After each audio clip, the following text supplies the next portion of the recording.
you wanted the best, you've got the best podcast. The hottest podcast in the world. The Chris Voss Show, the preeminent podcast with guests so smart you may experience serious brain bleed. The CEOs, authors, thought leaders, visionaries, and motivators. Get ready. Strap yourself in. Keep your hands, arms, and legs inside the vehicle at all times, because you're about to go on a monster education roller coaster with your brain. Now, here's your host, Chris Voss. Folks, Voss here from the ChrisVossShow.com. Ladies and gentlemen, there, ladies and gentlemen, that makes it official. Welcome to the big show. As always, for what is it?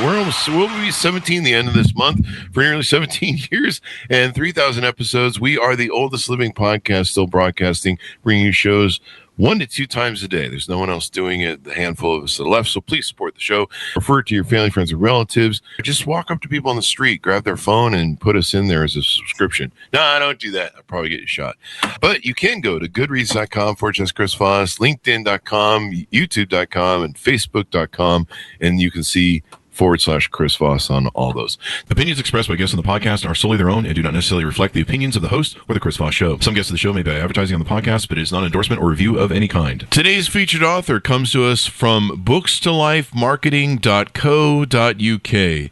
With expert publishing to strategic marketing, they help authors reach their audience and maximize their book success. Today we have an amazing young man on the show. We talked to him yesterday, so be sure to check out that show as well. Plug for prior show.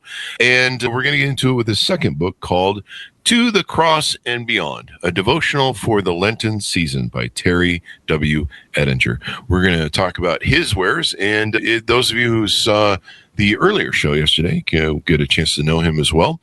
Teddy developed a deep love for the gospel passion narratives after a visit to Israel as a young college student. After a lifetime in ministry, he retired as the Benjamin Miller Professor of Old Testament and Vice President of Academics at Carolina Graduate School of Divinity, where he taught for 19 years. He graduated from Gardner-Webb University with a Bachelor of Arts in Religious Education from Midwestern Baptist Theological Seminary with a Master of Divinity, and from the Southern Baptist Theological Seminary with a Doctor of Philosophy in Old Testament Archaeology and Ancient Near Eastern History.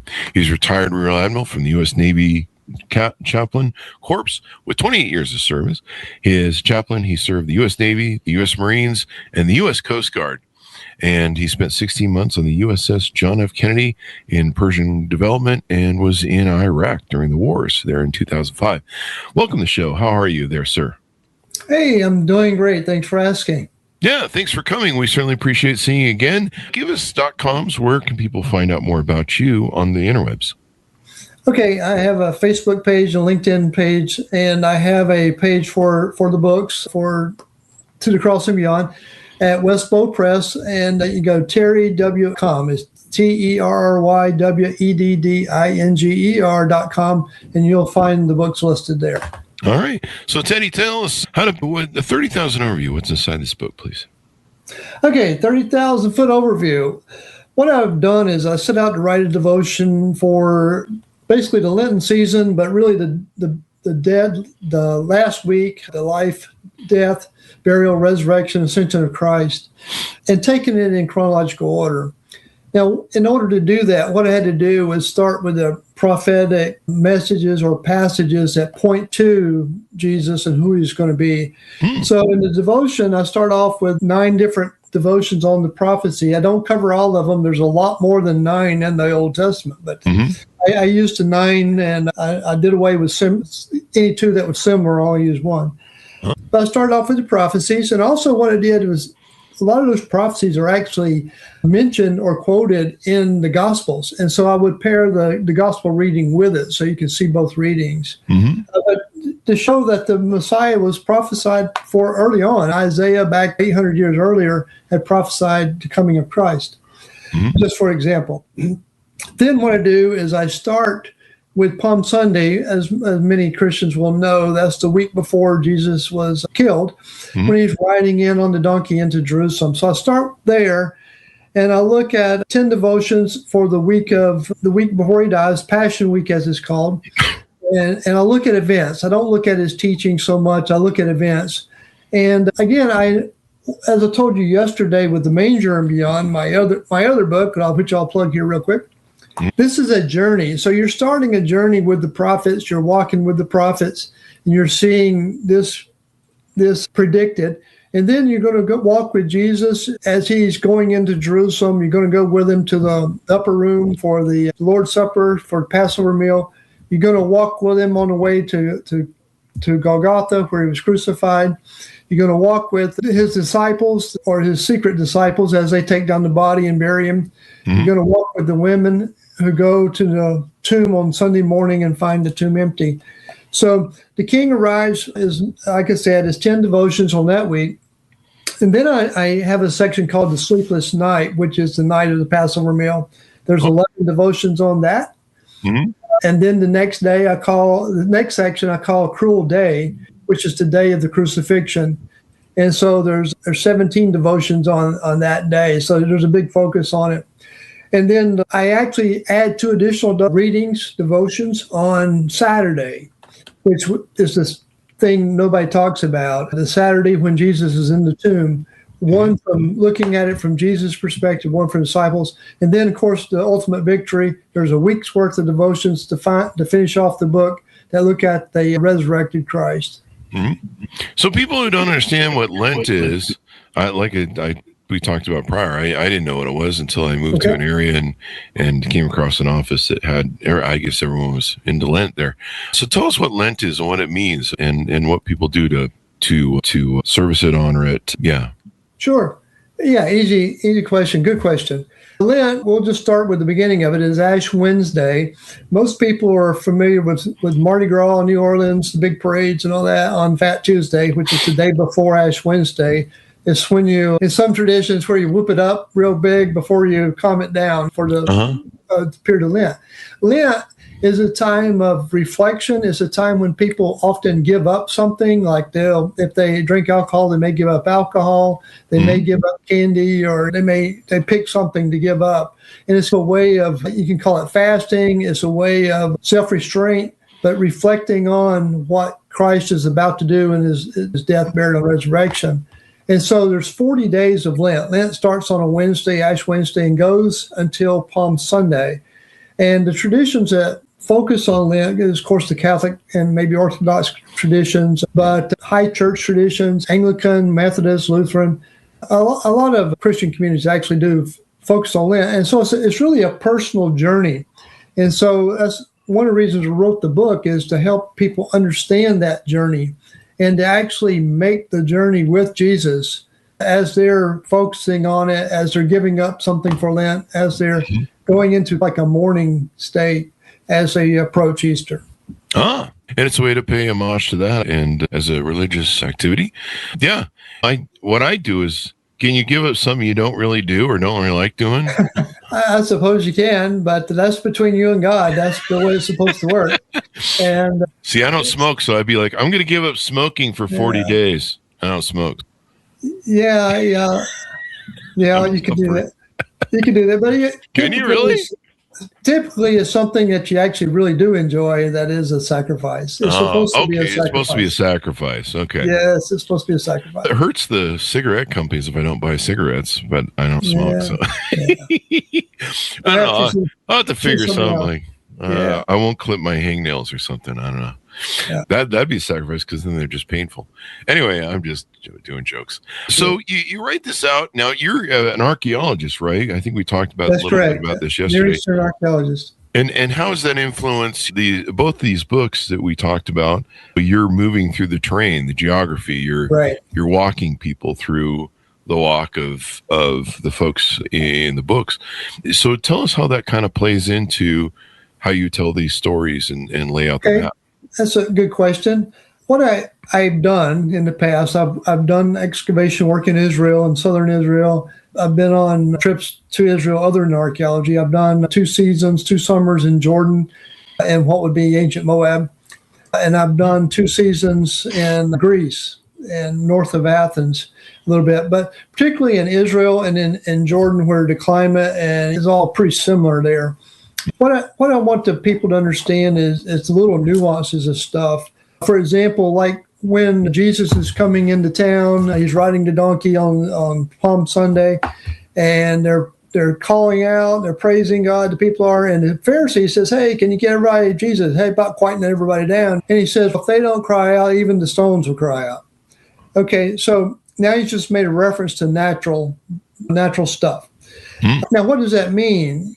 If you live in an area where it's all sand or something and you rarely see a stone, it wouldn't mean very much. But what you need to know is, like Jerusalem sits on limestone. There are rocks everywhere. The building, the walls, everything's made out of rocks. There's paved stones, they're rocks. So when he says there's rocks that would cry out, you just have to realize when you look around, you're talking about there's rocks everywhere. And what would that sound if they all of a sudden started singing? Yeah, that'd be kind of they'd be a rock band. Get it? It would be a rock band. Absolutely. I didn't think of that. That would have been a cool line to put in the book. That's what they pay me for, stupid jokes. But so that's just one example. I go into also about from a military. I'm wearing my Navy chaplain shirt right now. Yeah. From a military perspective, if you look at the centurion, for example, who's at the cross, you find that he's just carrying out what he's trained and ordered to do. And he doesn't, I almost hate to say this, he doesn't have a dog in the fight, but and since he doesn't seem to care one way or the other. But in the end, what you see him doing is carrying out his orders, but at the same time, you see him recognizing who Jesus is at the end, and which is something the Jews fail to do, at least most of them there. So even there, understanding how the military works, I can understand how this soldier would do what he does, which seems awfully cruel. But for him, he's driving nails into Jesus' hands or whatever.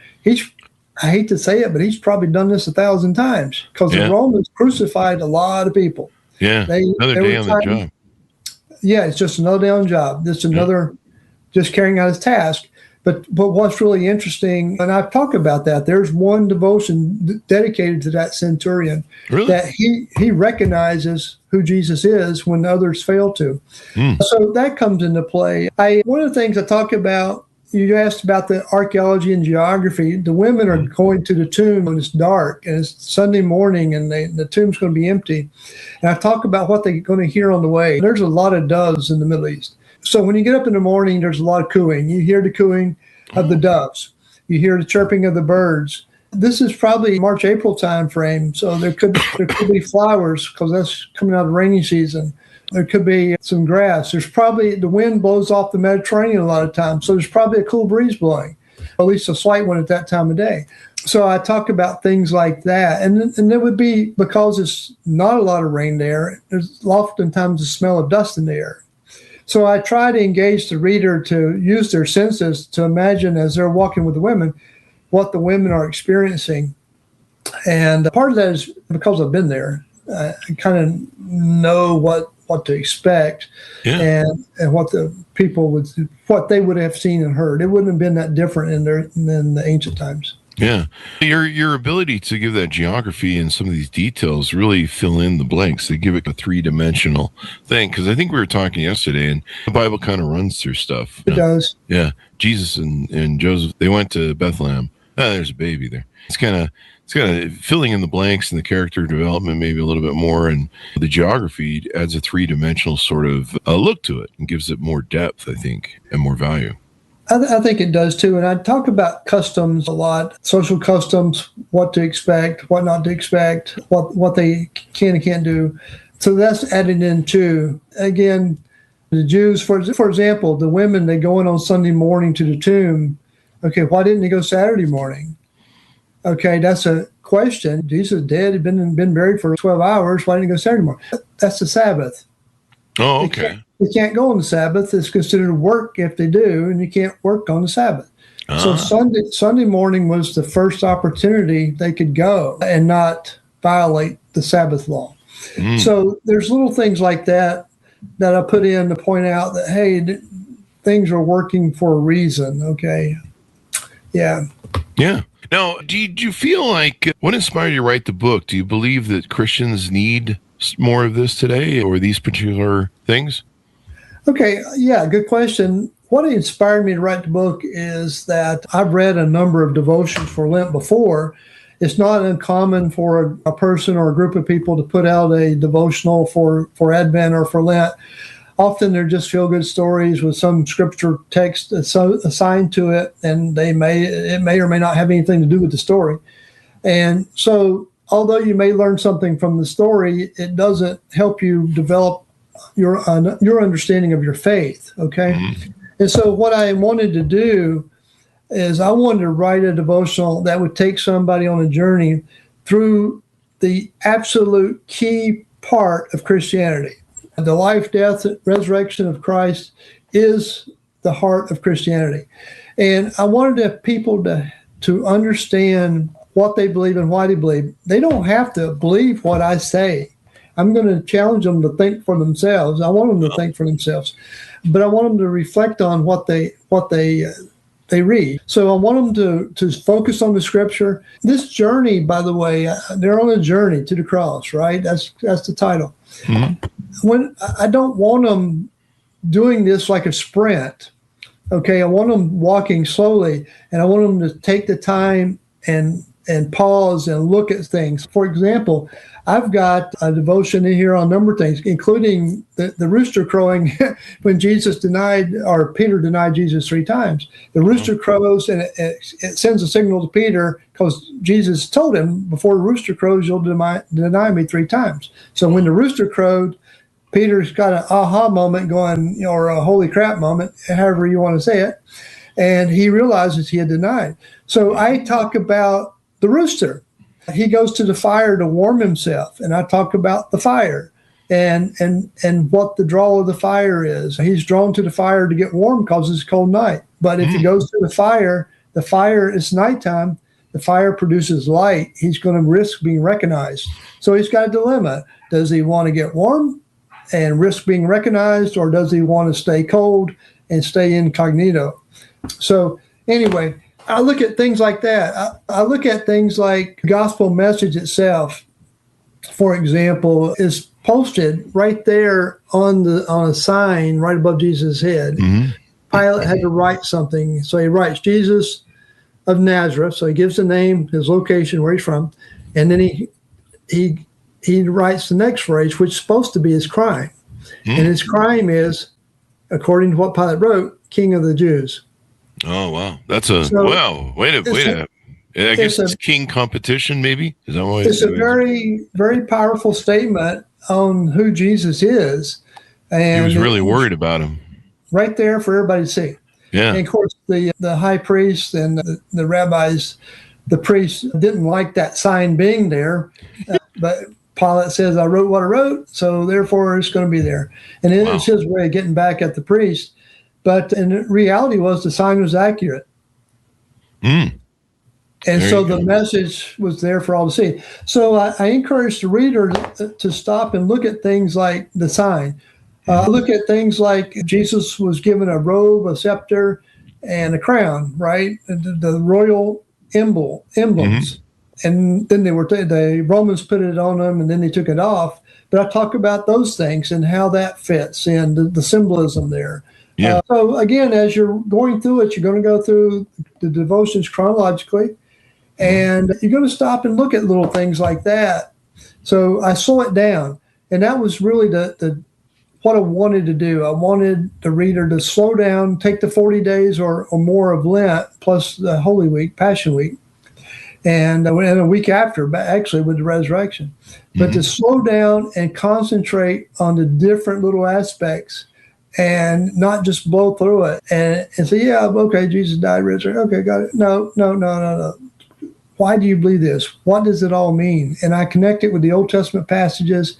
I connect the sacrifice with the Leviticus laws of the sacrificial system so that the reader can understand what they believe. Yeah, it's really important to understand these things, right? It is. It really is. Yeah. Now, on the title, go ahead. On the title, go ahead. I'll let you go. I was going to say, otherwise, your faith is subject to heresy. It is subject to believing anything because you don't understand what you believe. Yeah, definitely. Yeah. Now, in the book title, you say to the cross and beyond. What does the phrase beyond mean to you as a follower of Christ? Okay, yeah, and I have that in both titles, To the Manger and Beyond, To the Cross and Beyond. And of course, being that I wrote To the Manger and Beyond second, I basically copied the title in a sense so that the two would be seen as a set. But the truth of the matter is it applies to both. Jesus doesn't stay in the manger. As we talked about last night, he was only in the manger probably for one evening. And how long was Jesus on the cross? We were told he was nailed on the cross about 9 a.m. and he died somewhere around 3 p.m. and he was taken down around 6 p.m. So he was actually on the cross about 9 hours, meaning he didn't stay there. And for the person on the journey, as you're journeying through the book, you shouldn't stay at the manger or the cross either. You should go, see, experience, and then leave and continue on your journey. Okay, because Jesus didn't stay on the cross, he didn't stay in the manger, and he doesn't expect us to either. So it's the title is meant to tell the reader that, hey, you're doing something important. This is important to your faith, but also important in carrying out and living your faith, and that it's a journey, and the journey doesn't end with the book. It keeps on going. Keeps on going. These are important lessons. With your experience in life as a chaplain, how did that affect, as you was Navy chaplain and a retired professor, how much did your life experience just shape you to explain the scripture in this devotional? Of course, the academic side, I did a ton of study on this stuff. I had a New Testament background as my minor, and New Testament history, intertestamental history. So that helped me to understand the background, the world situation at the time of Christ. But yeah, I've got real world experience. I joined the Navy as a reservist before 9/11, so I wasn't really expecting to go anywhere or do anything. And then I ended up getting mobilized 5 times and twice in a combat zone and one time in combat with Marines in Iraq. You know, from real life tough experience, I've seen the best and the worst in people. And when you look at both in the manger, To the Manger and To the Cross, you're seeing the absolute best and worst in people in both of those stories. You see the way Jesus was treated in going to the cross by people who should have been on his side. The Jewish chief priests and rabbis should have been on his side and as representatives of God, but they weren't. And they misunderstood him, and they were so dogmatic in their beliefs that they were willing to push to the elimination of Jesus just to take him out of their path, basically. Wow. Their idea was to kill him and get rid of it. Yeah. Sometimes it's always a fight for power, sort of. I see that even in the world. But what I also realize is there's a remnant, and even in here, in the book, you'll see it, those who believe. And I told you one already, the centurion, but the women are at the crucifixion. We're told later in the book of John that John's there. There's people that are truly there in disbelief, but also on Jesus' side in support of him, but they can't do anything for him at the time. Just as there's people there yelling against him. Yeah. And for me, in today's world and all that we face, there's a lot of anti-Christian rhetoric out there right now.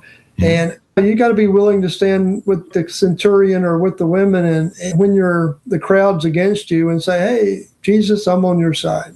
And that would be one thing I would hope people would take away from it, is that God come into the world. He didn't change the world to make it a better place for Jesus to come into. He came into the world as the world is, and with the good, the bad, the ugly, and he went through it and did what he needed to do so that we could be rescued, saved from the ugly and the bad, basically. Yeah, I hope people will read both books, but if you're going to read just one, I would say start with the cross, because that's the heart of the gospel. That's the heart of the Christian message. And it would help you to understand what you believe or why you believe what you believe, or just even, let's just back it up and go a little broader. It'll help you to understand why these events are important, even if you have no belief. Yeah. Okay, you can start there too. So that was the point of writing it. But my experience is there's a real world out there, and by being in the military and going in combat, you get to see some of the worst of it. Yeah. And I get to experience at the same time the best of it. Sometimes you'll get to do a baby dedication. A family will have a newborn baby and they want to do a baby dedication, or I'll get to go places. I got to go places, and for example, in the military, we would do community relations projects in foreign countries where we'd go into a community and we'd help the people. And we pulled into Jordan.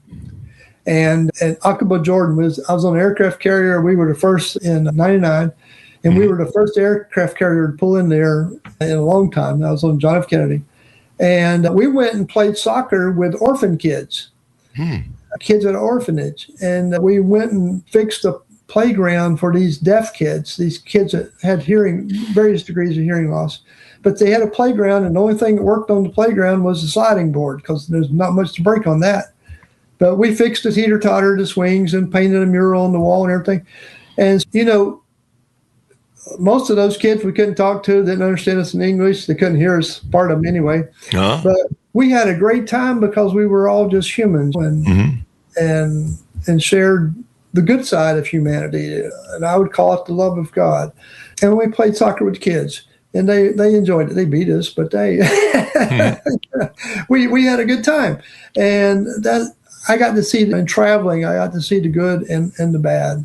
Mm-hmm. And like I said, we won't talk about the bad too much, but I don't want to traumatize people. But I got to talk to local Iraqis who were Shiite Muslims, and they told me some of the things that Saddam Hussein had done to them or their families right after the first Gulf War. Yeah. He went through and basically nailed down everything. Mm-hmm. And it was ugly. We'll just put it that way. Yeah, it really was. So you can see the good and bad. That is reflected, I think, in this. But we see Jesus as sacrificing himself for the good of people, and that's what really what it's about. Now, what do you hope people come away with? There's inside of the book, there's 57 readings. 57. What do you hope people discover about Jesus, and what do they come away with when they read the book? Okay, one, as we talked about, I hope they have an understanding of what Jesus' death, burial, and resurrection means, theologically speaking, from a religious or spiritual perspective, that he was the sacrifice for sin for us. But what I'd also hope they would understand is that this journey, like I said, doesn't end at the cross. It goes beyond, and it doesn't end with reading number, and it happens to be number 55 because 2 readings are labeled as bonus readings. It doesn't end with that final reading. You're on a journey. The journey, in a sense, is just beginning. So when Jesus was teaching his disciples, he gave a 3-part sentence that has 3 parts to it on what to do to be a disciple. He said, if you want to be my disciple, he said, take up your cross. Or he said, he said, deny yourself. Take up your cross daily. The word daily is in there in Luke version. And he says, and follow me. 3 simple steps. So we see in the book, I do a writing on Simon Cyrene, who was the person who was pulled out of the crowd and forced to carry Jesus' cross literally. Wow. Because Jesus was falling down and wasn't able to carry it any further from physical weariness. Uh-huh. And so Simon had to deny himself because he didn't want to be there. He took up Jesus' cross, and he actually literally followed him. And what I did research on all of these readings. I've researched every one of them. Mm-hmm. I researched some of the scripture, the Hebrew, the Greek. What I learned about Simon was he went on after that to do that. He denied himself later, and he took on the cross or the cause of Christ, and he followed Christ the rest of his life. And so what I would hope the reader would take away from this is to realize those things. And the last devotion even talks about this, is it's time for us to deny ourselves, which is give up things that cause you to stumble, separate you from God. Take up your cross, which means get prepared, your training, that's your training, and then get busy, start following. So that's what I would hope people would take away from it. And I would hope they would, of course, I'm the author, of course, but I would hope they would share it with somebody. Tell a neighbor, tell a friend, a church member, hey, I read this book. It was very meaningful to me, and I think you'd find it meaningful. And just share it. Share the message, share the love, all of that good stuff. So as we round out the show, give people a final pitch out to pick up the book, and let's get a plug in for your other book and your .coms as well. All right. So here's 2 books. Is To the Cross and Beyond, To the Manger and Beyond. One's To the Manger, of course, the Christmas season. To the Cross is the Easter season. They walk chronologically, starting with the prophecies in the Old Testament through each of the topics of the manger or cross. As a reader, you're encouraged to be a fellow journey person and walk with the prophets, walk with the people, and experience what they're experiencing. And then, of course, then take the message, go and tell. You can find these at westbowpress.com. Both are there. That's who published the books. But if you're like me and you want to be lazy, you can just go to Amazon, which is what everybody does. Both of these are listed on Amazon. There's a hardback version, which is what I'm showing you. There's $33.99 price. A paperback version for $12.99, which is a much better deal. And then if you like electronic, there's electronic version for $3.99, which is really great. And I would hope that you would get them, and I think you'd find them meaningful. But also, if you just want to tell somebody about the Christian message and you're a little shy, it's a good way to do it. Give them one of these books. It's a good tool for that too. Yeah. Most definitely. Most definitely. Well, thank you very much for coming to the show and enlightening us. We really appreciate it there, Terry. Yeah. Thanks, Chris. Thanks for having me, and I really enjoyed being with you today. Thank you. And thanks, friends, for tuning in. Order up the book wherever fine books are sold. To the Cross and Beyond, a devotional for Lenten season. Thanks to my audience for tuning in. Go to goodreads.com/Chris Voss, linkedin.com/Chris Voss, Chris Voss1 on the TikTok, and all those crazy places on the internet. Be good to each other. Stay safe. We'll see you guys next. You've been listening to the most amazing, intelligent podcast ever made to improve your brain and your life. Warning, consuming too much of the Chris Voss Show podcast can lead to people thinking you're smarter, younger, and irresistible sexy. Consume in regularly moderated amounts. Consult a doctor for any resulting brain bleed.